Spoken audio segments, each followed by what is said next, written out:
All right. Give me a thumbs up if you can see the screen I'm sharing. All right. So this will be our first real journey into France. Today we're going to be doing one of the oldest of the regions, which is Burgundy. You can kind of see it over on the east side. Let's see if I can get my zoom to work. No, I can't. Okay, so as you can see, it's over here on the east side. Pretty much central France.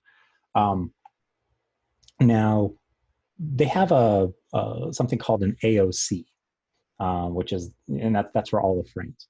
The appellation d'origine contrôlée, that was started in 1935 because there was a huge amount of wine fraud before that, where just everywhere else was either in France and sometimes even outside of France, was trying to pass off wine from Burgundy, or as it's known in there, Bourgogne. Now, that particular accreditation is about 50% of all French wine. Is that it has a lot of restrictions to it, but it's great because it gives you kind of like higher quality and the guarantee that what you see on the label is in the bottle, and that 100% of the grapes are grown in that stated AOC. But along with that, it also has a lot of other things like aging restrictions. Like if you're going to be doing like a Pinot Noir, it's got to be aged at least 18 months in the barrel. And, like 2 to 3 years. It's much like the Italian wines that we've talked about before, where, things, they can't be released, like 3 years after the harvest. But there's also all sorts of other weird regulations that will happen on it as well, which is, like how you can actually grow your vines, how you can harvest and how you can irrigate. And then when you actually make the wine, you have to actually, it's got both like a minimum and a maximum alcohol content that it's got to have into it as well.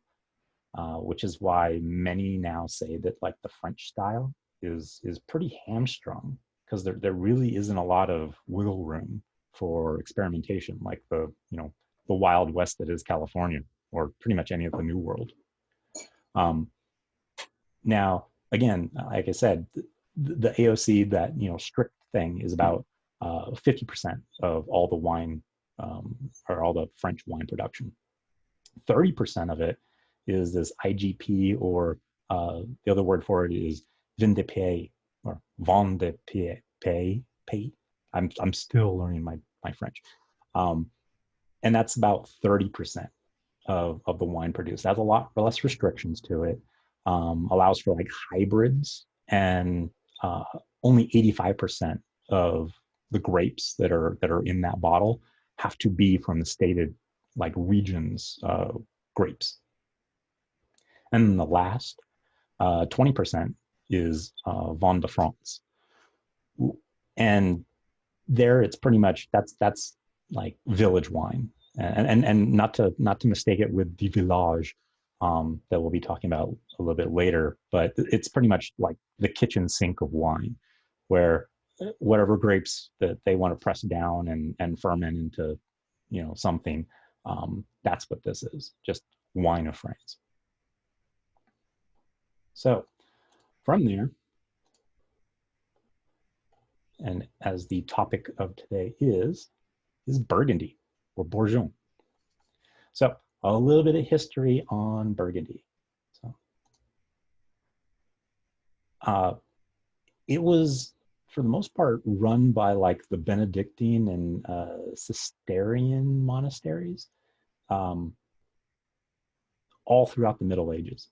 They owned much of this land, and the monks that were there, I've seen like books, like in Psalm Into the Bottle, they actually have,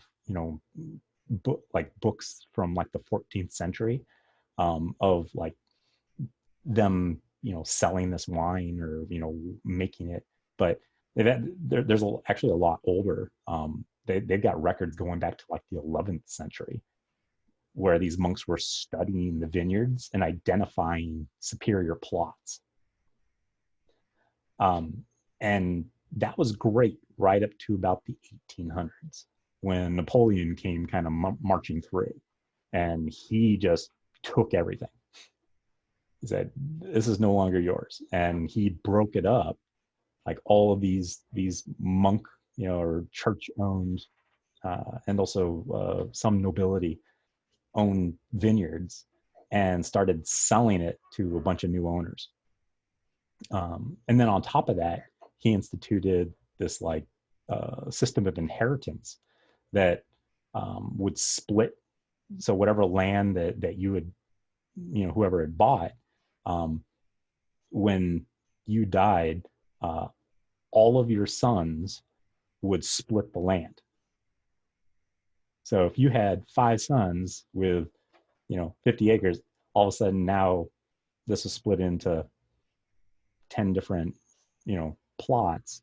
And then if that person had kids, now all of a sudden now that gets split. And so it led to some like wild fragmentation of those vineyards. Now, but because the monks had already classified most of these, they were usually marked by like a stone wall.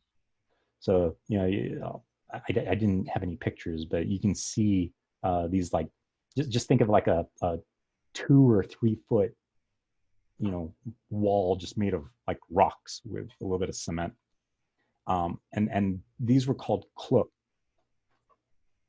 So if you ever heard like clos de bois, and things like that, that's what clos means, is, that rock wall that was around a vineyard plot. But the thing is, though, is that again, that was for a vineyard plot that the monks had before it got taken, before it got, kind of broken up. The thing is, though, is that all of those plots that are within that clos vineyard, all get to claim themselves under the quality rating for that original parcel.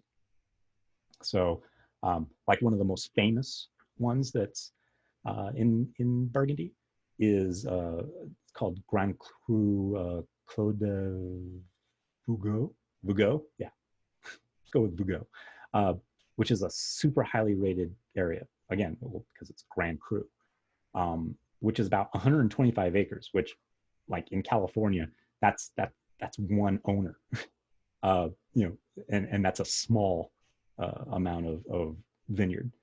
Now, in that 125 acres of Grand Cru area, there's 80 different plots on it, and all get to call their grapes and wine Grand Cru, no matter if the grapes that were from there are terrible or fantastic. Now, I tried to split it up so that, there wasn't like a single name. Now, I know that some of you couldn't find some of the wines that were out there. So you actually, for some of the substitutions, you might have like some with the same name, like the Louis Jadot. Now, those aren't, well, I mean, they're sort of makers, but they're not like a vineyard or anything like that. They're what are called négociants. And what those people do is they buy grapes or even finished wine, and they kind of blend and bottle it under their name. And because they have kind of a higher production value, it leads to them having kind of cheaper choices for like the quality of higher priced wines. So, I mean, like I said, like the Jadot and the Domaine, both of them, pretty quality wines. Even though they're 5, 10, $15 less than some of their competition. So now, as you can kind of see here, yeah, what's kind of weird is that, so you have this whole grouping of of the Burgundy things from Côte d'Or, down to Beaujolais, but then you have this little area way up north, which is called Chablis. Let's go ahead and kind of take you over to Chablis itself. Now, Chablis, it's really interesting because it's like the northernmost region, but actually, just to kind of give you some perspective, I don't know if you see this little orange that's up near Champagne. That's Chablis. So it's actually closer to Champagne than it is to the nearest area of Burgundy. And all they produce is Chardonnay. It's what they're famous for.